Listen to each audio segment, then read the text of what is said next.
পাথরের চুমা দেওয়ার সাথে সাথে পাথর ওই ব্যক্তির গুনাহগুলি টেনে টেনে টেনে টেনে নেয়। ওই ব্যক্তির গুনাহ শরীর থেকে টেনে টেনে নেয়। চুমা দেওয়ার সাথে সাথে পাথর গুনাহ টেনে নেয়। হাজি সাহেবের শরীরে কোনো গুনাহ থাকতে পারে না। পাথরে এবার গুনাহগুলি টেনে নেওয়ার পর পাথরের শরীরটা কালো হয়ে গেছে না, সাদা পাথরটা কি হয়ে গেছে? কালো হয়ে গেছে। সাদা পাথরটা কালো হয়ে গেছে, তার মানে এটাই আল্লাহ রাব্বুল আলামিন বান্দাকে মাফ করবে, বান্দার গুনাহ ক্ষমা করবে। এই জন্য পাথরের সাথে আল্লাহ রাব্বুল আলামিন তার গুনাহগুলি লাগায় রাখলেন। আমার বান্দা হজ করবে, আমি আল্লাহর কাছে ক্ষমা চাবে, আমি আল্লাহ আমার বান্দার গুনাহগুলো মাফ করব। গুনাহ মাফ করার একটা সিস্টেম আল্লাহ রাব্বুল আলামিন করে দিয়েছেন। হযরত আসওয়াদ পাথর, এই আসওয়াদ পাথরের চুমা দিলে গুনাহ মাফ, কিন্তু কিছু কিছু ব্যক্তির গুনাহ আসওয়াদ পাথরের সাথে যদি ঘষাঘষিও করা হয়, আসওয়াদ পাথর কারেন্টের মতো তার গুনাহগুলি টানবে না। কি জন্য টানবে না? যদি টাকাটা পবিত্র না হয়, আত্মা যদি শুদ্ধ না হয়, পবিত্র কলবের জন্য যদি তাওবা করে না হয়, তারপরে আওয়াজে গিয়েছে কোনো কিছুই করলো না, টাকাটা হারাম টাকা নিয়ে গেছে, নিজেকে বড় বাহাদুরি মনে করতেছে, কোনো সময় নত হইতে পারে না। নিজে কখনো তওবা করে, আল্লাহ আমাকে আপনি কবুল করেন, আমি হজ করব। আয় আল্লাহ, জীবনে বহু অন্যায় করলাম, আয় আল্লাহ আপনি আমাকে মাফ করে দেন, ক্ষমা করে দেন, আমি অন্যায় নিয়ে কবরে যেতে চাই না। আয় আল্লাহ আপনি যদি আমাকে ক্ষমা করে দেন, কেউ কোনো কিছু বলবে না। আয় আল্লাহ, জীবন ভর অনেক অন্যায় করেছি, অনেক গুনাহ করেছি, আপনি আমার গুনাহগুলি মাফ করে দেন।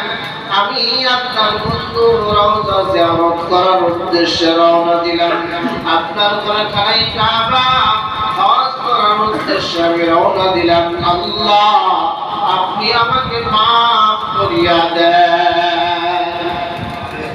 হালাল টাকা দিতে হবে, আল্লাহর কাছে তওবা করিয়া ক্ষমা চাইতে হবে, তাহলে আসওয়াদ পাথর তার গুনাহগুলি টানবে। তার কারণ আল্লাহ আপনাকে ক্ষমা করার জন্য ওখানে লিখেছে। গুনার রং কি? গুনার রং কি? গুনার রং কালো।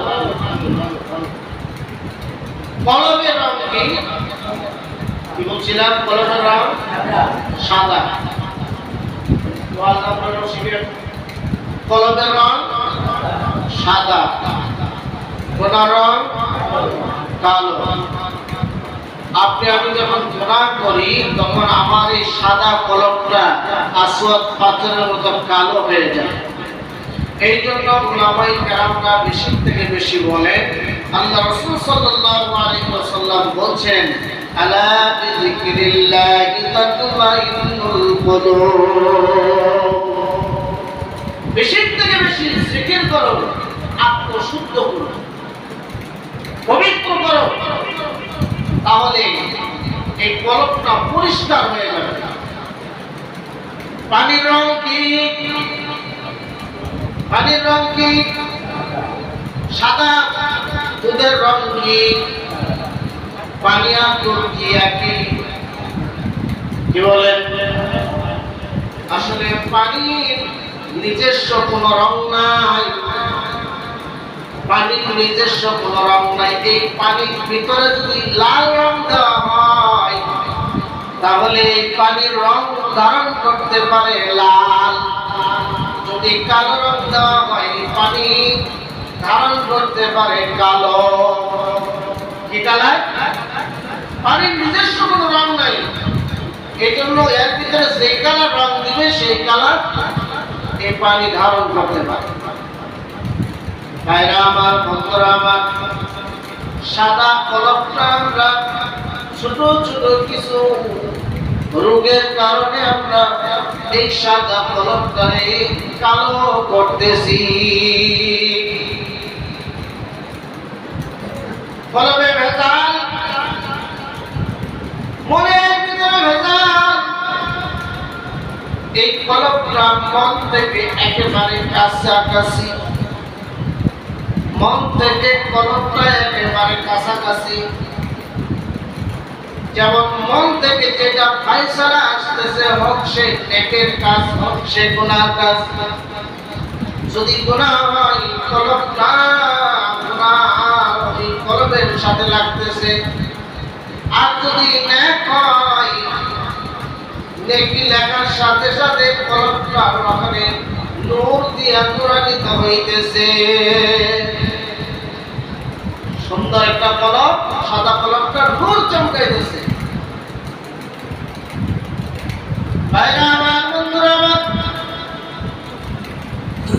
কলম এবং মন একেবারে কাছাকাছি। বাজারের মধ্যে দেখা যায় অনেক ব্যবসায়ী ভাই আছেন, আমরা যারা ক্রেতা আছি আমরাও দেখি, যাচাই এবং বাছাই করি, কিন্তু সাদা মনওয়ালা মানুষ, সাদা কলমওয়ালা মানুষ আজ পর্যন্ত খুঁজে পেলাম না। কথা ঠিক কিনা? তার কারণ গাছের ছোট একটা পেঁপে যদি পাকে, গাছের পেঁপেটা পেকে গেল, পাকিয়ে এক পাশে খাইল, কিন্তু পকেটের টাকার দরকার, পেঁপেটা বিক্রি করলে টাকা পাওয়া যাবে, বাজারে নিয়ে আসছে। পেঁপে যে পাশে পাকিয়ে খাইলো, এই পাশটা নিচে রাখলো, ভালো সাইডটা উপরে রাখলো। সমস্যা কোথায়? সমস্যা কোথায়? কলমে কোথায়? আওয়াজ তো বলেন কোথায়? এই দুষ্টামি করার নিয়মটা আসলো কোত্থেকে? চেষ্টা কোথায়? কলমে। মনে ভেজাল। ভাইরা আমার, বন্ধুরা আমার, যে বসা সাইডটা এটা নিচের দিকে রাখলো, ভালো সাইডটা উপর দিকে রাখলো, ক্রেতা আসলো, জানে আমার এই পেঁপেটা উল্টা পাল্টা করে দেখতে পারে, কিন্তু তারপর এই ভালো সাইডটা উপরে রাখলো, বসা সাইডটা নিচে রাখলো। এর কারণটা কি? ডিস্টার্ব কোথায়? কলমে ডিস্টার্ব। কলম থেকে এটা ফায়সালা করতে তুমি পারলে না, এই পচাটা উপরে রাখতে হবে। যদি এটা বিক্রির যোগ্য না হয় ফালায়া দিব, আর যদি খাওয়ার যোগ্য হয় কেউ না নিলেও আমি নিজেই কেটে কেটে খেয়ে নিব, কিন্তু মানুষকে ধোঁকা দেওয়া যাবে না। ধোঁকা দেওয়ার অভ্যাস, ধোঁকা দেওয়ার নিয়ম যদি আপনার ভিতর থেকে আসে, আপনার ভিতরটা কলমটা একেবারে কালো হয়ে গেছে, যদি পরিষ্কার হইতো তাহলে এই পচাওয়ালা যুক্ত যে ফলটা, এটা ওই পচা সাইডটার উপর দিকে বাসায় রাখতাম। তাই না? সাহাবায়ে কেরাম রাদিয়াল্লাহু তাআলা কাছে আসলাম, ফেরেশতা জিবরাইল আমাকে বললেন, আর একটা পা আগায়া দিবেন না সামনের দিকে, আবু জেহেল আপনার জন্য গর্ত বানাইছে, এই গর্তের মধ্যে আপনাকে ফালাবে।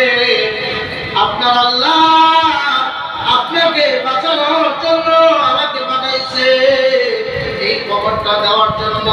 আর একটা কদম সামনে দিবেন না, গর্তের মধ্যে পড়ে যাবেন।